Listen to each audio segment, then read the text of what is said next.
In this video, we'll be looking at the tiles activity found in the Lesson Activity Toolkit. Let's go look at the examples that they've given us so that we can understand how this activity works. The first example, we have 15 tiles. The question is, what are the capital cities of these countries? So we would presume that if we click on it, the capitals be behind it. And that's exactly how the tiles work.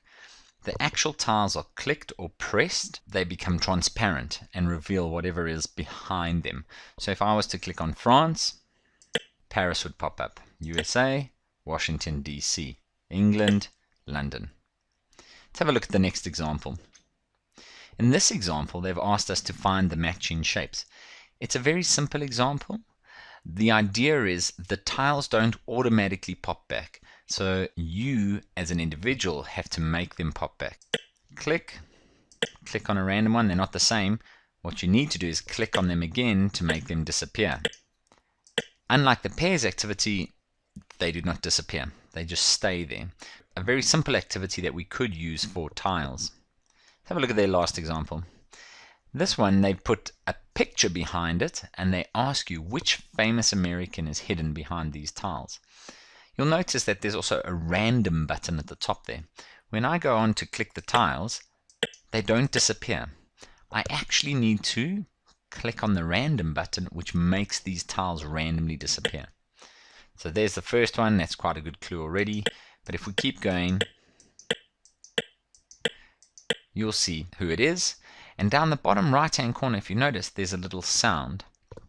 Now when this activity is set up, if I want the objects behind to be interacted with, I can allow it.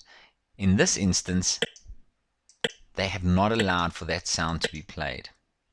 Let's go have a look firstly where we found it and then how we create it. If I click on the Gallery tab and go into the Lesson Activity Toolkit, I can go look at those three examples in the Examples folder, or I can go straight to the Tiles activity in the Activities. Click on Tiles, and there are the 6 various colors of this activity. I can either drag it in or double click. Let's have a look at an overview of the activity. On the top right hand side, you'll see a question mark. If I click on that, this explains how this activity works and what I need to press and do in order to make it function correctly. On the left I have Reset, which brings all my tiles back, and then I have Edit. This is one of the more complex activities that they are, as it allows for multiple functions. So we'll just work from left to right here. Firstly, we have the password option. If you want to put in a password so that no one can edit it or change your activity, you can do that. My recommendation is that you don't. We often forget what our passwords are. The first one is the layout. So we look at the layout of the tiles, and we can go from 2x4 right up to 5x7. Automatically, you notice that the size changes. The more tiles we have, the smaller they're going to be. The pictures need to be smaller to fit in behind them, or the words, and so forth. So keep that in mind when designing it. You then have tile color. Here you can see all the tiles are different colors. If I deselect that, I can go choose one color and the tiles will be all that color. If I select random, it'll randomize the tiles for me. Let's have a look at the text. This text is for the front of the tiles, so the text that's on front of it when the activity opens. Right now there's no text, so it's deselected. When I select it, it gives me 2 options. I can choose between 2 fonts, Arial or Comic Sans, and I can choose between the sizes that I want to make that. Once I select it, you'll notice that the tiles have a white area inside. All I need to do is go there and click, and I can type in the block. Should I want that to be in the middle, what I can do is enter, or I can change the size. That text is only for the front, and let's have a look. So when I start my activity, the text is on the front. Then when I click on it, it becomes transparent. Let's have a look at objects. Now objects is what we want to put in behind the pictures.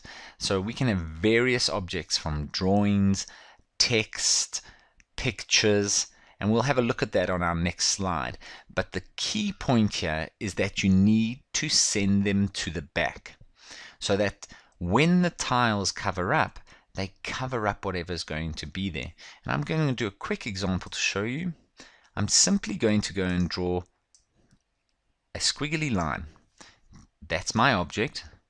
Now right now, if I click OK, you'll see that it's still in front of my activity. What I need to do is actually select that object by clicking on it. I can either right click or click on the drop down and change the order. I need to send it to the back so that it's behind there. Now when I click OK, you can't see it. But when I click my blocks, the picture is revealed. So that's for objects.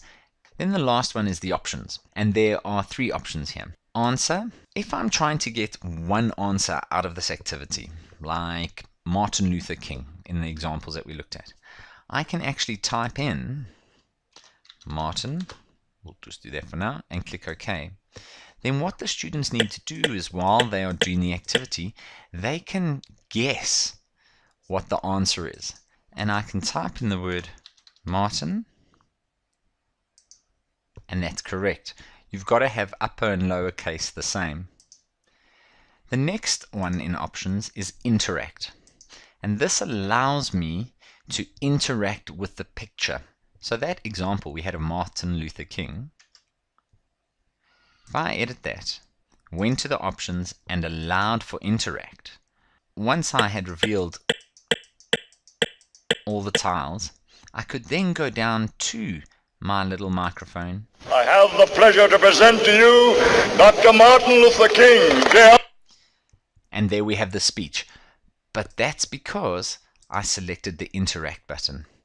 And then the last one, the random or manual. Manual meaning the students can come up and choose for themselves, or random, like in this instance, I have to press the random button for it to work. Let's go see how we put one of these together. Here I have various examples of objects that I can use behind my activity. And then I have some text. Now I'm going to take my object and I'm going to go place it exactly where I want it. Here I have my guitar, which I'm going to put in there.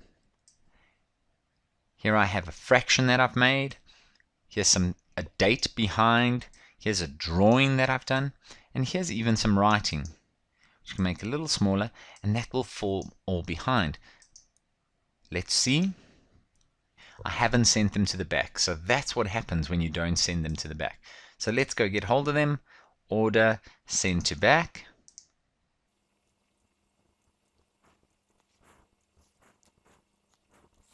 If I click OK, when I click on them, you will see that everything is revealed. But when I click on them again, it goes back, so I can't play that music.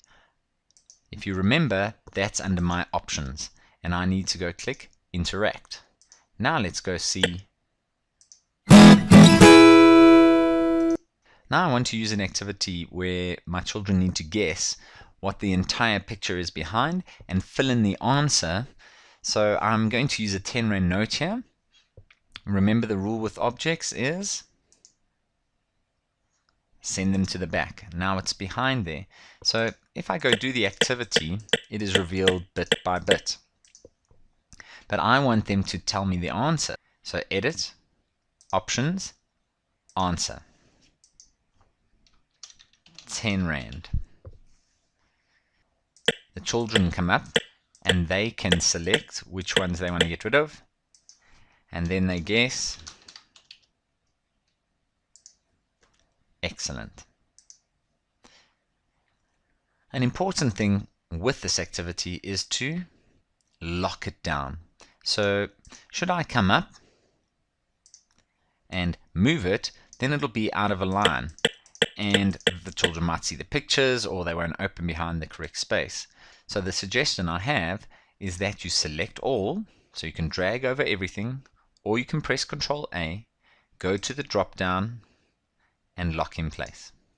Now what happens is it still works and I can't move it or bump anything out of alignment. Thank you for watching this video brought to you by the Technology Training Academy.